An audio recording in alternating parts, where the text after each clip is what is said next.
അപ്പൊ നിങ്ങൾ ഭൂരിഭാഗം പേരും സാലറി വാങ്ങുന്നവരായിരിക്കും അല്ലെ? അപ്പൊ എനിക്ക് വന്ന ഒരു DM ആണ്, കേട്ട് നോക്ക്.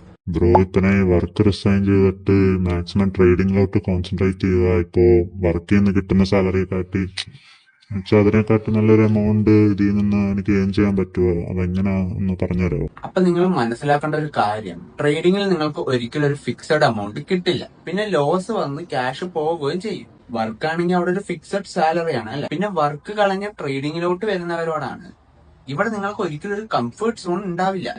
ഒരു ദിവസം ലാഭമാണെങ്കിൽ അടുത്ത ദിവസം നഷ്ടം. പക്ഷെ ഫ്രീഡം ഉണ്ടാവും. അപ്പൊ നിലവിൽ വർക്ക് ചെയ്യുന്നവർ എന്താ ചെയ്യേണ്ടതെന്ന് വെച്ചാല്, ഫോറക്സ് ആണെങ്കിൽ 24x5 മാർക്കറ്റ് ഓപ്പൺ ആണ്. ക്രിപ്റ്റോ ആണെങ്കിൽ 24x7 മാർക്കറ്റ് ഓപ്പൺ ആണ്. സോ നിങ്ങൾക്ക് വർക്ക് കഴിഞ്ഞ് നൈറ്റ് വന്നിട്ടാണെങ്കിലും ട്രേഡ് ചെയ്യാൻ പറ്റും. പിന്നെ നിങ്ങൾക്കൊരു 20,000 രൂപ സാലറി ഉണ്ടെങ്കിൽ നിങ്ങളുടെ ഡെയിലി സാലറി ഏകദേശം ഒരു 700 രൂപ എങ്ങാണ്ട് വരും അല്ലെ? നമ്മുടെ ഇന്ത്യയിൽ ഇത്ര സാലറി കിട്ടണമെങ്കിൽ തന്നെ പാടാണ്. എന്നാലും ഒരു എക്സാമ്പിൾ.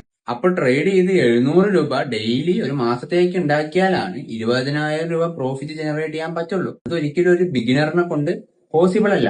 പിന്നെ ഈ 20,000 രൂപ ഒറ്റ ദിവസം കൊണ്ട് ഉണ്ടാക്കാൻ പറ്റും. പക്ഷെ ആ ലെവലിലോട്ടൊക്കെ എത്തണമെങ്കിൽ സ്കിൽ, ഇമോഷൻ, സൈക്കോളജി അങ്ങനെ കുറെ പഠിക്കാനുണ്ട്. അതിന്റെ ഇടയിൽ വർക്ക് കൂടി റിസൈൻ ചെയ്ത് ഇരിക്കുകയാണെങ്കിൽ നിങ്ങൾ നല്ല രീതിക്ക് കഷ്ടപ്പെടും.